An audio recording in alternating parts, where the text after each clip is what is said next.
मुझे लगता है ये पेंशनर धारक जो हैं वो कोर्ट में भी लड़ाई कर रहे हैं,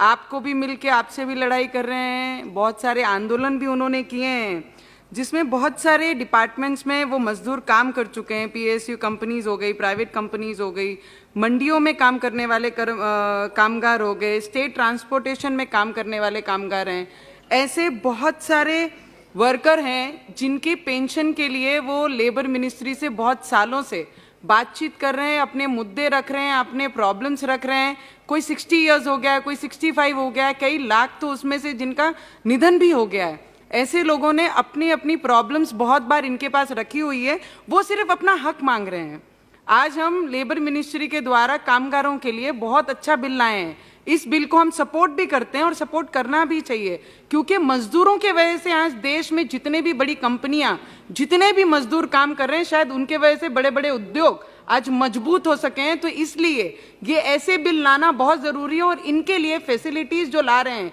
मेडिकल फैसिलिटीज़ हो, इनके सिक्योरिटी की फैसिलिटीज़ हो, इनके जो भी केस कोर्ट में चलते हैं या फिर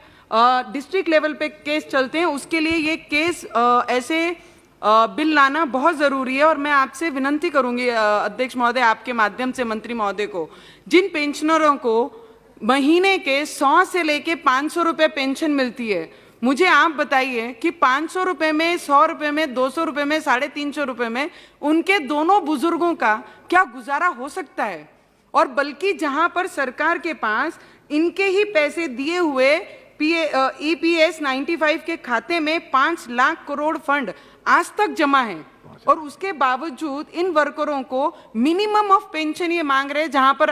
हम उन्हें दे नहीं पा रहे हैं। बहुत सारी मीटिंग से हो गई है, कई कोर्ट में उनके बाजू में निर्णय लगा है, कई एक आधी जगह उनके विरोध में निर्णय लगा है। तो मैं मंत्री महोदय से विनती करूंगी कि ऐसे गरीब मजदूर जो सिर्फ अपना हक मांग रहे हैं, वो 7 से 8 हजार अपना पेंशन महीने का मांग रहे हैं, बल्कि आपके पास उनके 5 लाख करोड़ फंड जमा है, उसमें से वो अपना अधिकार मांग रहे। तो मेरी आपसे विनती रहेगी कि उनको उनका अधिकार दिया जाए और उनके आने वाले भविष्य, जो थोड़े दिन कुछ साल बाकी हैं, ऐसे सीनियर सिटीजन के लिए कुछ दया हमारे से होनी चाहिए। मैं आपसे ये विनती करूंगी। और अध्यक्ष महोदय, बहुत इंपॉर्टेंट मुद्दा है, और भारतीय एकजुट कामगार संगठन का भी जीवीके कंपनी के द्वारा जिन्होंने काम किया, उनके बहुत सारे रकम ये कंपनी में बकाया है। और ऐसे कामगार हैं जिनको अपने स्कूल के बच्चों का भी कोई भी फीस भरने के लिए पैसे नहीं है, अपना जीवन रोजाना करने के लिए भी पैसे नहीं है। और ऐसे कामगारों के लिए एक और विनती आपके माध्यम से पीएम साहब को करूंगी, जितने भी लेबर हमारे इस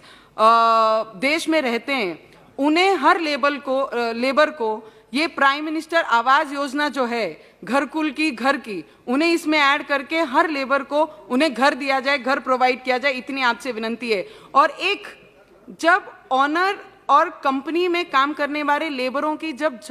लड़ाई होती है या यूनियन कोई डिमांड करती है, लेबर कुछ डिमांड करती है, जब वो कोर्ट में जाते हैं, कोर्ट में जाने के बाद वो लेबर को वो कंपनी उस वक्त से उनकी सैलरी देना बंद कर देती है। पर मैं आपसे एक विनती करूंगी, इसमें एक कुछ एडिशन करके कि जब अगर कोई भी व्यक्ति या कंपनी का मालिक या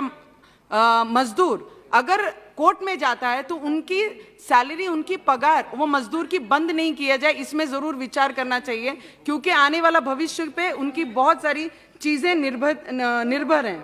और जब लेबर एक आधी कंपनी में 15 से 20 साल काम करता है, वो अपना पूरा भविष्य, अपनी पूरी जवानी, अपनी पूरी मेहनत, पूरा खून वो कंपनी को बड़ा करने में लगा देता है। तो मेरी आपसे विनती रहेगी, जो मजदूरी कर रहा है, उनके बच्चे जिनका भविष्य उस कंपनी पे, उस पगार पे निर्भर है, ऐसे गरीब मजदूरों के बच्चों के लिए वो कंपनियां उनको स्कॉलरशिप दी जाए, ना कि लेबर का बच्चा सिर्फ लेबर ही बने, मजदूर का बच्चा मजदूर बने, वो डॉक्टर बने। आखिरी में 1 मिनट सर, सिर्फ 1 मिनट,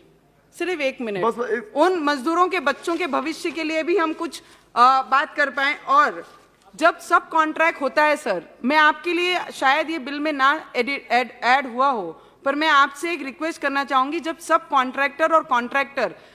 कॉन्ट्रैक्टर मजदूरों को अपने तरफ से कंपनियों में लगाता है या कोई भी गवर्नमेंट में इसमें लगाता है कॉन्ट्रैक्ट बेस पे, तो उसमें से अगर 500 रुपया किसी के ऑन पेपर्स अगर रिकॉर्ड में 500 रुपीज पर डे है या 350 रुपया है, उसे वो पहले ही लिखवा के ले लेता है कि हम इतना आपको देंगे और आपने इसमें लिख के देना, आपको इतनी सैलरी जो लिखी हुई है ऑन पेपर वो आपको दे रहे हैं। तो ऐसे सब कॉन्ट्रैक्टर के जितने भी केस ये लोकल लेवल पे चलते हैं, कामगार कमिश्नर के यहाँ पे चलते हैं, तो उन्हें 5 साल 4 साल लगते हैं। उसमें हमने कुछ तो लाना चाहिए कि उसका एक टाइम लिमिट फिक्स होना चाहिए कि उस पे काम हो। सर एक आदिवासी क्षेत्र का है सर।